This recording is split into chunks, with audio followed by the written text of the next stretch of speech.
s'agit d'un incubateur de petites et moyennes entreprises. Un accompagnement est également garanti, vous allez voir, et les start-up trouvent une assise et une logistique qui les aide dans le travail. Fella Bennour les a rencontrés, elle nous présente ce soir cette première promotion, 9 PME au total à Annaba. Reportage.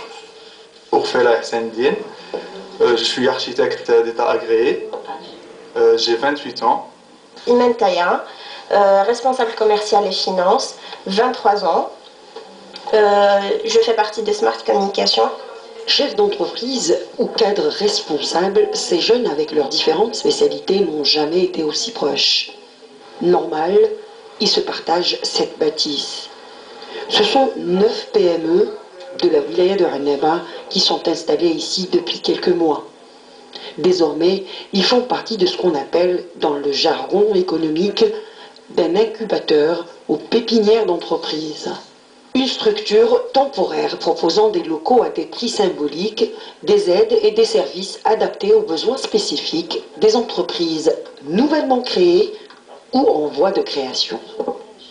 Un travail avec lui à partir de l'idée. On valide l'idée, on élabore l'étude technico-économique, et puis si c'est une entreprise intéressante, on doit la faire passer devant un comité d'agrément qui, à partir d'une grille d'analyse, qui nous permet de dire que cette entreprise-là, elle est très intéressante, elle peut porter un plus au tissu économique local, et donc on l'héberge.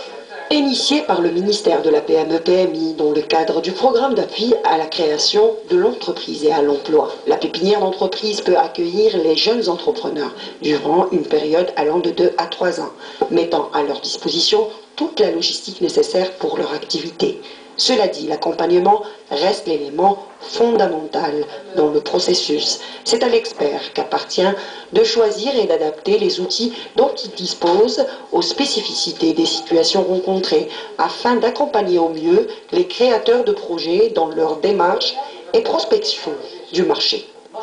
Déjà, il nous aide à faire notre business plan. Ce suivi-là permettra à l'entreprise à dépasser le cap de démarrage dans une nouvelle entreprise qui est l'étape la plus difficile, et de les suivre à partir des étapes prévisionnelles de ces entreprises. Il y a un travail d'accompagnement qui se fait du premier mois, à partir des entretiens planifiés. On essaie aussi de voir quels sont les déficits en matière de formation dans la gestion de l'entreprise. Les avantages que met l'État dans nos mains ces derniers temps, comme les pépinières d'entreprise, comme la facilité au crédit, au microcrédit, les organismes de crédit, encouragent beaucoup les jeunes. Et les aident surtout à réussir leurs projets. Les statistiques ont révélé que le taux d'échec d'entreprises non accompagnées dans les 5 premières années de leurs activités atteint 50 à 60%. Il est ramené à 15% avec l'accompagnement d'une pépinière d'entreprise. Santé à présent, c'est la journée mondiale.